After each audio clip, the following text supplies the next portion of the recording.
Buenas tardes, licenciado. Mi nombre es Maite Adriana Flores Llanos. Soy estudiante del Diplomado en Educación Superior. Bueno, este es una presentación del capítulo 1 y 2 de mi trabajo final del diplomado. Vamos a presentar un plan de clase para la materia de ginecología, carrera de medicina de la Universidad Autónoma Juan Misael Saracho. Aquí está la tapa, la contratapa, la hoja de aprobación, de advertencia, dedicatoria, y este es nuestro índice que está debidamente correlacionado con todos los títulos y subtítulos de mi trabajo. Cabe recalcar que hasta la introducción está enumerado con cada página con números romanos en minúscula como se nos ha indicado por posgrado. Como introducción, vamos a decir que la educación, este proceso enseñanza-aprendizaje en la educación tradicional, antes era transmitir el conocimiento como una receta. El profesor tenía ese espacio reservado para interactuar con sus alumnos a los cuales solo les transmitía el conocimiento. Actualmente, en cuanto a diferente tipo de enfoques, se hace lo contrario, ¿no? Se trata de que el alumno sea el protagonista, empoderar al estudiante para que sea el protagonista de su formación en cuanto a enseñanza y aprendizaje. Además, también se incorporan normas éticas en el aprendizaje habitual.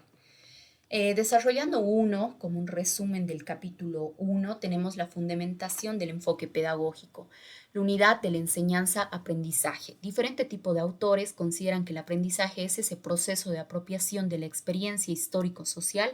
A través de la apropiación, el individuo desarrolla la personalidad mediante la actividad y comunicación que se establece por los demás. Para este autor, el aprendizaje es la capacidad que tienen los sujetos de apropiarse de experiencias provenientes de los conocimientos científicos, cotidianos y de las experiencias o vivencias. Es un sistema dinámico que conduce a una personalidad transformadora, consciente, activa y responsable. En cuanto a el carácter social, mediatizado, esta zona de desarrollo próximo, que es la distancia entre el nivel real de desarrollo determinado por la capacidad de resolver un problema y el nivel de desarrollo potencial determinado a través de la resolución de un problema, bajo la guía de un adulto o en colaboración de otro compañero más capaz. Por interiorización del conocimiento nos referimos a ese proceso de reconstrucción interna de una operación externa que requiere una serie de transformaciones y ocurre entre la práctica social y la vida psicológica. Tiene en su teoría mucha importancia en tanto transmitir socialmente actividades culturales para apoyar a lo que es la psicología humana. También tenemos el tema de las etapas de acciones mentales, etapa motivacional, base orientadora de acción, etapa material, verbal y mental. En cuanto a los componentes de la enseñanza-aprendizaje, ese rol del docente y del estudiante, tenemos que el profesor es el protagonista y responsable de la enseñanza. Es un facilitador del aprendizaje, es ese agente de cambio que bajo su autoridad como profesional en el conocimiento de su disciplina, en metodología y en el dominio de una concepción humanística, coordina grupos de estudiantes brindando los elementos de análisis que proviene de los referentes teóricos, con el propósito de ayudar a vencer obstáculos de la tarea del aprendizaje y contribuir al conocimiento humano.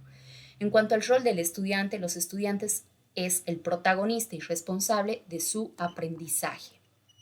Los objetivos de la enseñanza es el que vamos a llegar a impactar en nuestros estudiantes y al finalizar nuestra materia, qué van a ser capaces de realizar. En cuanto al contenido, es el conjunto de temáticas, informaciones o tópicos que nosotros vamos a desarrollar en nuestra materia. En cuanto a métodos de enseñanza, se pretende facilitar los aprendizajes integrando una serie de actividades que contemplen interacción de los alumnos con determinados contenidos. Son estrategias que nos van a ayudar, que tienen el fin de poder consolidar ese proceso de enseñanza-aprendizaje. En cuanto al capítulo 2, que es la presentación, el programa de la asignatura, fundamentación de asignatura, tenemos datos generales de lo que es nuestra asignatura. Decidió la asignatura de gineco-obstetricia de la carrera de medicina, Facultad de Medicina. Su sigla como MED 504, periodo 2, semestre noveno. Esta es una modalidad presencial y el carácter es teórica. Prerequisitos, varias materias, desde MED 400 a la 405 y un requisito para el internado rotatorio. Horas académicas 72 y número de clases 36. La ginecología va a llegar a abordar problemas prevalentes que van a llegar a impactar en la salud de la mujer, como infecciones vaginales, enfermedades benignas como enfermedades malignas. Su enseñanza va a contribuir a la prevención, al diagnóstico temprano y a un tratamiento, un manejo adecuado por parte de médicos capacitados de una manera buena.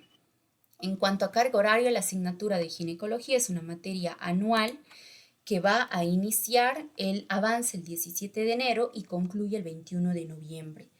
Según calendario académico, se pasa 36 horas una vez a la semana con 2 horas académicas.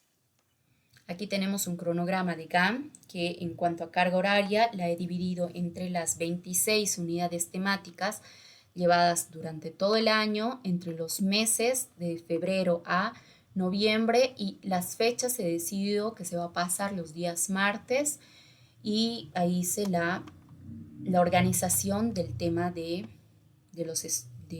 las unidades temáticas. En cuanto a los objetivos de mi asignatura, el objetivo general, implementar conocimientos y habilidades clínicas para prevención, diagnóstico y manejo de patologías ginecológicas y obstétricas en mujeres, mediante la aplicación de protocolos basados en evidencia científica, con el fin de garantizar un abordaje médico integral pertinente y oportuno en diferentes etapas de la vida de la mujer. Tengo 5 objetivos específicos. El primero es identificar principales patologías ginecológicas y obstétricas de la mujer en edad reproductiva. 2, explicar los fundamentos clínicos y científicos de protocolos de diagnóstico, aplicar estos protocolos actualizados en escenarios simulados y hospitalarios y analizar casos clínicos de patologías gineco-obstétricas para reconocer factores de riesgo y aplicaciones asociadas. Tengo 26 unidades temáticas, cada una está con su objetivo de unidad. Vamos a leer uno que es semiología obstétrica, historia clínica perinatal básica. Como objetivo de esta unidad temática es valorar principios de la semiología obstétrica y los componentes de la historia clínica perinatal básica mediante el análisis y registro sistemático de signos y síntomas y antecedentes, con el fin de desarrollar competencias para la valoración integral de la madre y el feto, y así de todas las unidades temáticas. En cuanto a contenidos no específicos, me basé en el respeto, responsabilidad, empatía, y por ahí de la mano va el trabajo en equipo. En cuanto a mi esquema orientador, están todas las unidades temáticas, los temas de cada unidad temática, y puse la fecha de avance de estos temas en cuanto a número de clases y horas académicas, haciendo una suma total del porcentaje del 100%. En cuanto a mi metodología general de enseñanza, en la materia se orienta a desarrollar el aprendizaje en el aula en base al enfoque histórico-cultural, coadyuvando a enfoques también como es el constructivista y el aprendizaje colaborativo. ¿Por qué decidí este enfoque histórico-cultural? Porque tiene como objetivo el formar personas críticas y creativas, conociendo su propia realidad, afirmando su aprendizaje en base al análisis de un campo laboral real. El constructivista también tiene una base sólida que perdura en el tiempo, preparando al estudiante para un ámbito laboral real. En cuanto al aprendizaje colaborativo, como facilitadora del conocimiento, este tipo de enfoque fomenta el trabajo en equipo. Los grupos serán rotativos con el fin de desarrollar que el estudiante la responsabilidad. Métodos de enseñanza, tengo el estudio de casos, a la enseñanza en grupo. En cuanto a mis técnicas, el trabajo en grupo, técnica de mapas conceptuales. Y en cuanto a mi sistema de evaluación, la clase teórica, mi materia, tiene el 60% de toda la asignatura y un 40% para la clase práctica. Tengo 4 pruebas presenciales, cada una de 10%, y un trabajo de investigación, 10%, y otro, una actividad social para la comunidad universitaria, una feria informativa de métodos anticonceptivos e enfermedades de transmisión sexual para poder impactar en la comunidad universitaria.